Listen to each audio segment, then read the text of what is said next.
பார்வதி அந்தகனை உயிரோட மீட்ட சந்தோஷத்துல இருக்காங்க அப்படிங்கறத விட போன எபிசோட் முடிச்சிருந்தோம். இன்னைக்கு எபிசோட்ல அந்தகனை அவங்ககிட்ட ரொம்ப சந்தோஷமா சொல்றான், எனக்கு நல்லா தெரியுமா நீங்க எப்படி என்னோட உயிரை காப்பாத்திடுவீங்க அப்படின்னு சொல்றான். அவங்களும் என்ன மன்னிச்சிருப்பா, அசுரர்களுக்கு அமிர்தம் கிடைக்கல, ஆனா பிரபஞ்சத்தோட சமநிலையை காப்பாத்துறதுக்காக இப்ப அசுரர்கிட்டையும் ஒரு மிருத்ய சஞ்சீவனி மந்திரம் இருக்கு, அது மூலமா தான் உன்னையும் காப்பாத்திருக்கோம் அப்படின்னு சொல்றாங்க. அவனும் நான் உங்ககிட்ட ரொம்ப கடுமையா நடந்துகிட்டேமா, நீங்க அசுரர்களுக்கு பாரபட்சம் காட்டதான் நினைச்சிட்டேன், என்ன மன்னிச்சிருங்க. ஆனா எனக்கு இப்போ நம்பிக்கை வந்துருச்சு, நீங்க செஞ்ச எல்லாமே அசுரர்கள் தேவர்கள் ரெண்டு பேருக்குமே நன்மை அளிக்கக்கூடியதான். சிவனுமே இது எல்லாத்தையும் சந்தோஷமா பார்த்துட்டு இருக்காரு. குரு உஷானா மற்ற அசுரர்களுக்கும் உயிர் கொடுத்துட்டு இருக்காரு. அவங்களும் உயிரோடு எந்திரிக்க குரு உஷானா இவனுக்கு ரொம்ப நன்றி அப்படின்னு சொல்றாரு. அதோட சிவனையும் பார்வதியையும் போற்றி வாழ்த்துறாங்க. சிவனும் ரொம்ப சந்தோஷமா சொல்றாரு, ஒரு வழியா துர்வாசருக்கு பார்வதி கொடுத்த வரம் பழிச்சிருச்சு அப்படின்னு சொல்றாரு. அதாவது துர்வாசர் கிட்ட இந்த யாகத்தோட பலன் பிரபஞ்சம் முழுக்க சமமா எல்லாருக்குமே கிடைக்கும், அசுரர்கள் தேவர்கள் ரெண்டு பேருக்குமே பயன்படக்கூடியதா இருக்கும் அப்படின்னு அவங்க சொன்னதை காமிக்கிறாங்க. அதே நேரம் அந்த பாட்கடலை கடைஞ்சது, அதுல இருந்து கிடைத்த பொருட்கள்ல இருந்து லட்சுமி அதுல இருந்து வெளியே வந்தாங்க இல்லையா, அது எல்லாத்தையுமே காமிக்கிறாங்க. அமிர்தம் வந்ததையும் காமிக்கிறாங்க. சிவன் சொல்றாரு, தேவர்களுக்கு அமிர்தமும் அசுரர்களுக்கு மிருத்ய சஞ்சீவனி மந்திரமும் கிடைச்சிருச்சு.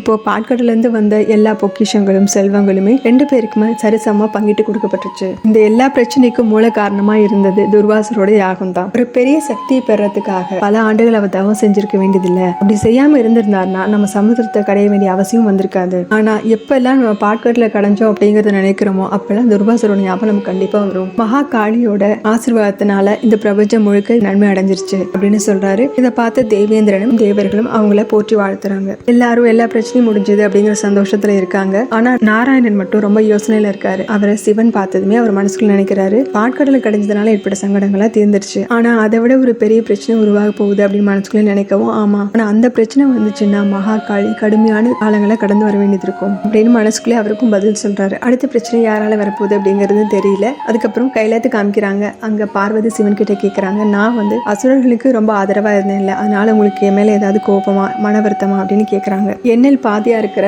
பார்வதி கிட்ட நான் எப்படி கோவப்பட முடியும், நீ செஞ்ச செயலை நினைச்சு நான் ரொம்ப பெருமைப்படுறேன், உன்னோட தீர்க்கமான முடிவுனால தான் பிரபஞ்சம் முழுக்க இப்ப சமநிலை அடைஞ்சிருக்கு அப்படின்னு பார்வதி விட்டு கொடுக்காம அவரும் சொல்றாரு. ஆனா ஏன் உங்க முகத்துல கவலை தெரியுது அப்படின்னு கேட்கறாங்க. சிவன் சொல்றாரு, நம்ம இப்ப பிரபஞ்சத்தோட சமநிலை பாதிக்காம இருக்கணுங்கிறதுக்காக சில செயல்கள் செஞ்சோம் இல்லையா, அதனால காலச்சக்கரத்தோட சமநிலையில மாற்றம் ஏற்பட்டிருக்கு, அதனால ஏற்பட போற பிரச்சனைகளை நம்ம சந்திச்சுதான் ஆகணும் அப்படிங்கிறாரு. இதை கேட்டு பார்வதி ரொம்ப அதிர்ச்சி ஆகுறாங்க. இதோட இந்த எபிசோட் முடியுது. அடுத்த எபிசோட்ல பார்க்கலாம். நம்ம சேனல் லைக் பண்ணுங்க, ஷேர் பண்ணுங்க, சப்ஸ்கிரைப் பண்ணுங்க, பெல் பட்டனை பிரஸ் பண்ணுங்க. தேங்க்யூ.